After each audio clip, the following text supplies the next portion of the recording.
Please please అండి, దయచేసి ఒక్క లైక్ చేసి చివరి వరకు చూడండి. ఈ వీడియో చాలా బాగుంటుంది. ఏమేమో వీడియోలు చూస్తూ లైక్స్ కొడుతుంటారు, కానీ లైఫ్లో జరిగే వాటి గురించి చెప్తే ఎవరు లైక్స్ చేయడం లేదు.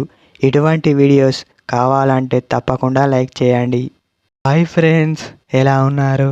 నేనైతే చాలా బాగున్నా. మీరు ఎలా ఉన్నారో కామెంట్ చేయండి. మనకు దేవుడు ఒక పుట్టుక అనేది ఇచ్చినప్పుడు దానిని ఉపయోగించుకో, అంతేకాని నాశనం చేసుకోకు. అర్థమవుతుందా? కొందరు అంటున్నారు జీవితం అంటే విరక్తి పుడుతుందట. ఎందుకు విరక్తి పుడుతుంది? ఎందుకు పుడుతుంది అంటే నీకు పని చెయ్య చాతన అయితలేదు.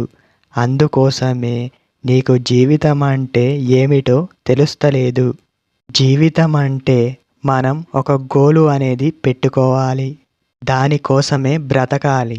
దాన్ని దక్కించుకోవాలి. అలా దక్కించుకున్న రోజే నువ్వు నిజంగా జీవితంలో ఎదగగలుగుతావు. ఇదొక్కటి గుర్తుపెట్టుకో. పాపం కలలు కంటూ ఉండిపోతున్నారు.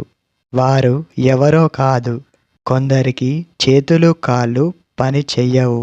వాళ్ళు పెట్టుకున్న గోల్స్ ఎక్కడ దూరం అవుతాయో అని భయపడి వాళ్ళతోని కాని గోల్స్ని పక్కకు పెట్టి జీవితంలో పైకొచ్చేవి చేస్తూ ఉంటారు.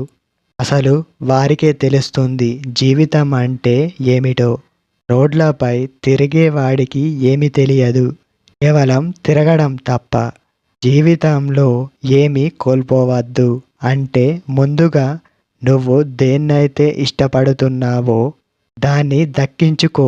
నీకే తెలుస్తుంది జీవితం అంటే ఏమిటో అని. దీన్ని గుర్తుపెట్టుకో.